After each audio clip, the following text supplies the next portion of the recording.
જૈન વિદ્યાર્થી મિત્રો, Trinetra એકેડમીના online platform ઉપર આપ સૌ મિત્રોનું હાર્દિક સ્વાગત છે. આજે આપણા સ્પેશિયલ લેક્ચર જે ઇન્ટ્રોડક્શન મતલબ આપણી એપ્લિકેશન ઉપર જે અંગ્રેજી વ્યાકરણ છે એના વિશે માહિતી આપવા માટે એની અંદર શું શું ભણાવવામાં આવેલું છે તથા સાહેબશ્રીનો હું તમને પરિચય આપું તો યોગેશ સર જે છે એ લગભગ 16 વર્ષથી સ્કૂલ લાઈફની અંદર જોડાયેલા છે. ખૂબ સારો એવો અનુભવ છે. પ્લસ એકેડમી લાઈફની અંદર એ 4 વર્ષથી ભણાવી રહ્યા છે. સ્પર્ધાત્મક પરીક્ષાની અંદર જે તૈયારી કરતા બાળકો છે એની અંગ્રેજી વ્યાકરણનું માર્ગદર્શન આપી રહ્યા છે. તો આપણે સાહેબશ્રી પાસેથી જ જાણીએ કે ભાઈ આ અંગ્રેજી વ્યાકરણ જે છે એ કઈ કઈ પરીક્ષાઓમાં કામ લાગે એવું આપણી એપ્લિકેશનના કોર્સમાં તમે ભણાવેલું છે. સૌથી પહેલા તો ક્લાસ 1, 2 કે 3 કોઈ પણ અધિકારીની એક્ઝામ હોય એટલે કે કોઈ પણ તમારી ગવર્મેન્ટ એક્ઝામ તમે આપતા હોય અને જે ગ્રામર આવવાનું છે એટલે A to Z આપણે ગ્રામરના ટોપિક આમાં સાંકળી લેવાના છે. એ સિવાય જે કંઈ નાના મોટા ટોપિક હોય અથવા તો એક્ઝામમાં જે બહુ જ મહત્વના છે એવું નહીં કે નથી મહત્વના એવા ટોપિક આપણે લઈ લીધા છે. એ સિવાય મેન્સની અંદર જે લખીને આપણે તૈયારી કરવાની છે એવા લોંગ રાઇટિંગના ટોપિક પણ આપણે સાંકળી લીધા. મતલબ ક્લાસ 1 2 થી લઈને સુપર ક્લાસ 3 કે તલાટી, જુનિયર ક્લાર્ક, ડીવાયએસઓ કે પછી ટેટટાટની જ્યાં કોઈ પણ સ્પર્ધાત્મક પરીક્ષામાં જ્યાં તમને અંગ્રેજી વ્યાકરણ સિલેબસમાં આપેલું છે એના તમામ ટોપિક આવરી લેવામાં આવેલા છે. આપણે હમણાં જોઈશું કે ભાઈ કયા કયા ટોપિક આપણે કોર્સની અંદર ભણાવેલા છે, બરાબર, એના વિશે પણ માહિતી મેળવીશું.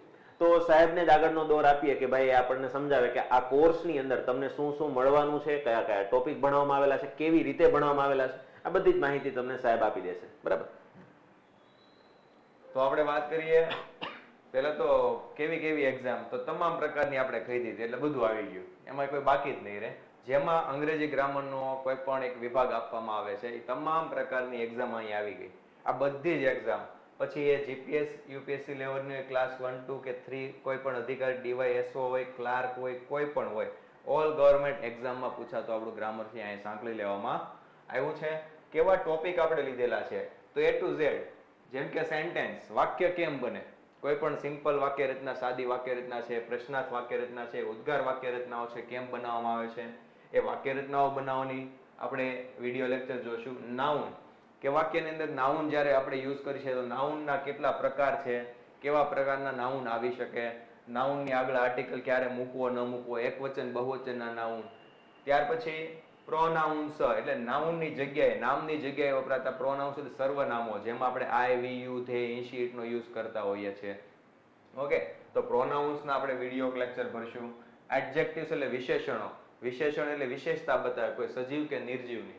આ વિશેષણનો ક્યારે અને કેવી રીતે આપણે ઉપયોગ કરવાના છીએ અથવા કેવી રીતે આપણે ઉપયોગ કરવો જોઈએ એનો પણ આપણે ટોપિક ક્લિયર કરશું. પછી એડવર્બ એટલે ક્રિયા વિશેષણો, એટલે કોઈ પણ વ્યક્તિ જે ક્રિયા કરતો હોય ક્રિયામાં કંઈક એની અલગ વિશેષતા હોય ક્રિયા કરવાની, તો ક્રિયા કેવી રીતે કરે છે એના માટે આપણે એની વિશેષતા બતાવવા માટે એડવર્બનો ઉપયોગ કરવાનો આવે છે.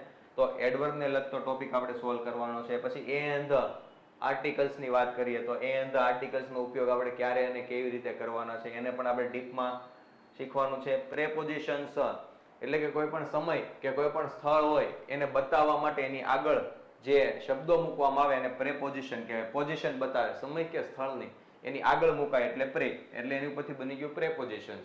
ઓકે, તો આ પ્રેપોઝિશનને ક્લિયર કરશું. પછી કંજક્શન્સ એટલે સંયોજકો, કોઈ પણ બે ક્રિયાઓ કે વાક્યને જોડવા માટે અલગ અલગ પ્રકારના ઘણા બધા કંજક્શન આવે છે. તો આ તમામ કંજક્શનનો ઉપયોગ આપણે ક્યારે કેવા વાક્યો, શબ્દોને જોડવા માટે કરવાના છીએ એનો પણ આપણે અભ્યાસ કરવાના છીએ. વર્બ એટલે ક્રિયાપદના રૂપો, અલગ અલગ કાળનો આપણે અભ્યાસ કરશું ટેન્સનો, એમાં ક્રિયાપદના કેવા કેવા રૂપો આવે, એમાં V1, V2, V3, V4.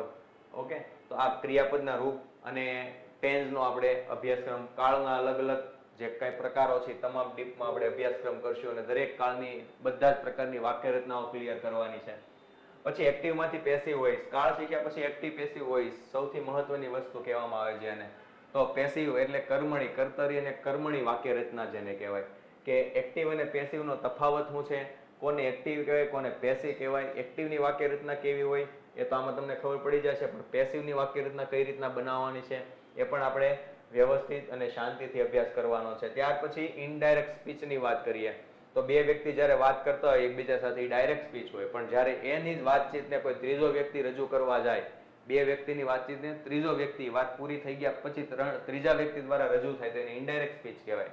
તો ઇનડાયરેક્ટ સ્પીચ બનાવતી વખતે આપણે કયા કયા અલગ અલગ ટોપિક કે મુદ્દાઓ કે નિયમો યાદ રાખવાના છે એની પણ આપણે ડીપમાં ચર્ચા કરવાની છે. ત્યાર પછી 3 પ્રકારની જે ડિગ્રી આવે છે અને એક એક્સ્ટ્રા ડબલ કમ્પેરિઝન ચોથા પ્રકારની એક ડિગ્રી આવે છે. તો આ ડિગ્રીની આપણે ચર્ચાઓ કરવાની છે. ક્વેશ્ચન ટેગ એટલે ટૂંકા સવાલ જે પૂછવામાં આવે છે, ટૂંકા સવાલની વાત કરવાની છે.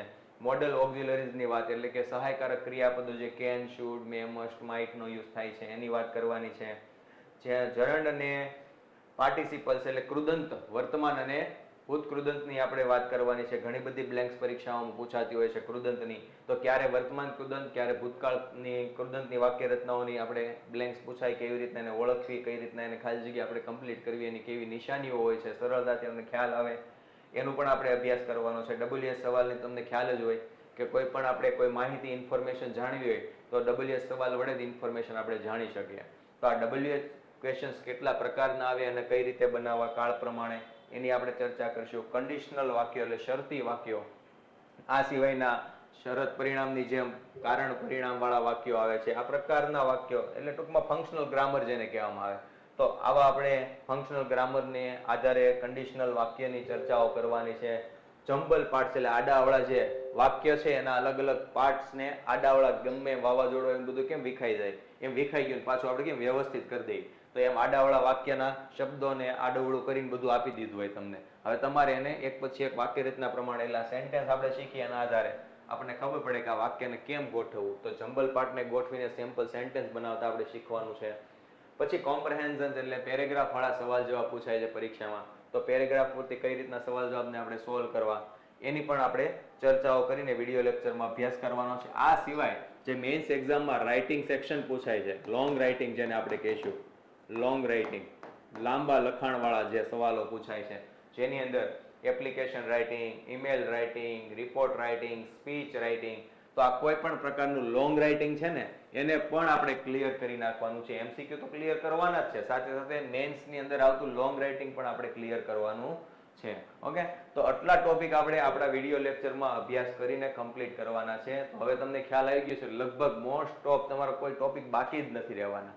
તમામ પ્રકારના ટોપિક આપણે અહીં ક્લિયર કરવાના છે. કદાચ આમાં જે ટોપિક નથી આવ્યા અને તમે સજેસ્ટ કરવાના છો તો એને પણ આપણે સોલ્વ કરીને કમ્પ્લીટ કરવાના છે. ઓકે, તો આટલા ટોપિક અને એ સિવાયના તમારું જે સજેશન છે એ ટોપિકને આપણે સોલ્વ કરશું અને વ્યવસ્થિત આપણે અંગ્રેજીને કમ્પ્લીટ કરી નાખવાનું છે. હવે દરેક જે આપણે ટોપિક વિડીયો લેક્ચરમાં ભણશું એની તમને સમજૂતી છે ને એકદમ સરળ અંદાજમાં, એટલે તમને ખ્યાલ આવી જાય એવા એક્ઝામ્પલ સાથે વ્યવસ્થિત રીતે આપણે સમજવાનું છે. અગાઉની પરીક્ષામાં પૂછાયેલ એવા પરીક્ષાનું માર્ગદર્શન સાથે એવા પ્રશ્નોનું, અગાઉની પરીક્ષામાં પૂછાયા હોય ને એવા પ્રશ્નોનું માર્ગદર્શન સાથેનું સોલ્યુશન એટલે કે એક્ઝામ્પલ સાથે આપણે એને સોલ્વ કરીને શીખવાના છે, જેથી કરીને તમારો આત્મવિશ્વાસ વધે અને તમને એનો ખ્યાલ આવે કે આગળની એક્ઝામમાં આવા પ્રકારના સવાલ અંગ્રેજી ગ્રામરમાં પૂછાય છે. તો આપણે એની પર વધારે ફોકસ કરવાનું છે અને વ્યવસ્થિત તમને મુદ્દાની સમજૂતી મળે એના માટે આપણે ચાર્ટ, ટેબલ, આકૃતિ કે ફોટાઓ છે એને રાખીને પણ સમજૂતી આપેલી છે, જેથી તમે એને વ્યવસ્થિત સમજી શકો અને સમજવામાં ખૂબ જ સરળતા પડશે. અને જે કંઈ તમે આ વિડીયો લેક્ચરમાં ભણવાના છો અને તમને જે કંઈ જરૂરી મટીરિયલ જે પરીક્ષાને લગતું હોય, જેમાંથી તમને કંઈક ને કંઈક શીખવા મળે, સોલ્વ કરવા મળે, એના માટેની PDF પણ તમને મળવાની છે. તો આ સાથે આપણે કમ્પ્લીટ ગ્રામરનો અભ્યાસ કરીને PDF સાથે સોલ્યુશન કરવાનું છે. ઓકે, ઘણા બધાને એમ લાગતું હશે સાહેબ કે ચાલો વિજ્ઞાનમાં તો આપણે ફોટા સમજ્યા કે ભાઈ સમાજમાં ફોટા સમજ્યા કે સ્તૂપનો ફોટો મૂકી દીધો, પણ અંગ્રેજીમાં તમે કેવા ફોટા મૂકવાના છો, ગ્રામરની અંદર કેવા ફોટા મૂકવાના, તો એ લેક્ચર ભરો ત્યારે તમને આઈડિયા આવી જાય કે ભાઈ આપણે ગ્રામર એકદમ સિમ્પલ ઉદાહરણ આપું. ભાઈ એકવચન બહુવચન આપણે જ્યારે નાઉન શીખવાના છે ત્યારે એકવચન બહુવચનની ચર્ચા કરશું. જેમ કે આ એક પેન છે તો આર્ટિકલ અ પેન મુકાય, પણ જ્યારે 2-4 પેન હોય ત્યારે એને પેન્સ કહેવામાં આવે. જ્યારે આર્ટિકલ ન લખાય પણ બહુવચન કરવું પડે. તો આપણે ચિત્ર મૂક્યું છે કે આ એક પેન છે ને આ ઝાઝી પેન છે, તો આર્ટિકલ આપણે એક પેન હોય ત્યારે અ પેન કહેવાય, ઝાઝી છે ત્યારે પેન્સ કહેવાય.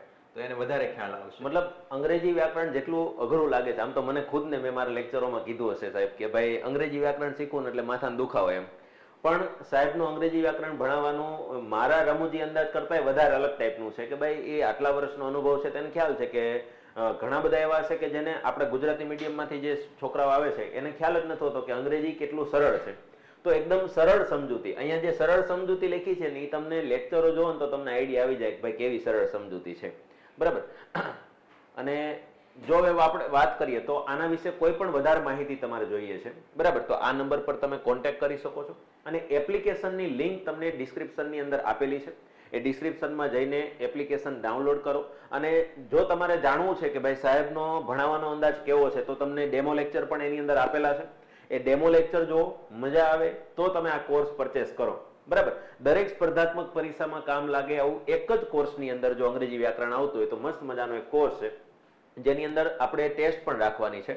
આગળ જતા આપણે ટેસ્ટ પણ આની અંદર મૂકશું, તો એનો અલગથી કોઈ ચાર્જ નહીં રહે. મતલબ લેક્ચર પીડીએફ પ્લસ ટેસ્ટ, આ બધી જ વસ્તુ તમને એપ્લિકેશન ઉપર જોવા મળશે. તો આપણો જે અંગ્રેજી ગ્રામરનો જે કોર્સ છે એ ખૂબ જ સારો કોર્સ છે. એકવાર જો મજા આવે તો પરચેસ કરો. ક્યાંથી કરવાનો છે? તો ત્રિનેત્ર ઓનલાઈન એપ્લિકેશન ડાઉનલોડ કરવાની છે, લિંક આપેલી જ છે આપણે. બરાબર. એપ્લિકેશન ડાઉનલોડ કર્યા પછી તમે એમાં કન્ટેન્ટમાં જશો તમારા અંગ્રેજીના કોર્સમાં, એટલે તમને ડેમો લેક્ચર પણ ફ્રીમાં જોવા મળશે. પછી મજા આવે છે તો કોર્સ પરચેસ કરો, બીજા મિત્રોને વાત કરો. તો ખાસ કરીને આ માહિતી જે છે એ આવનાર સ્પર્ધાત્મક પરીક્ષાઓની તૈયારી કરતા મિત્રો સુધી પહોંચાડો, એને લિંક શેર કરો. બરાબર. ચાલો તો સાહેબ વધારે કઈ તમારે હવે કહેવાનું બાકી હોય તો કહીજો, બાકી તો આપણે પૂરું કરીએ. બધી માહિતી આપી દીધી છે. અને આમે ઇન્ટ્રોડક્શન માટે પછી કઈ અડધી કલાકના વિડીયો ન બનાવે. આપણને ખ્યાલ છે કે ભાઈ આપણે વિદ્યાર્થી તરીકે ક્યારેક ઇન્ટ્રોડક્શન જોતા હોય, આપણને ખબર છે કે ભાઈ આમાં એ બધી એની ફાકાજીકી કરવાના છે અથવા તો વખાણ જ કરવાના છે. પણ એ વખાણ કરીએ છીએ એ હકીકત છે કે નહીં એ જોવા માટે તમે એપ્લિકેશન ડાઉનલોડ કરીને ડેમો લેક્ચર જુઓ તો જ તમને આઈડિયા આવશે. બરાબર. ચાલો તો અહીંયા આપણે આ જે ઇન્ટ્રોડક્શન આપ્યું અંગ્રેજી ગ્રામરના એપ્લિકેશન કોર્સ વિશે, એની માહિતી તમે તમારા મિત્રો સુધી પહોંચાડો, વધારે ને વધારે મિત્રો સુધી આ માહિતી શેર કરો. બરાબર. ચાલો ફરી પાછા મળીશું આવો નવો એક કોર્સ લઈને. ત્યાં સુધી જય હિન્દ, જય ભારત.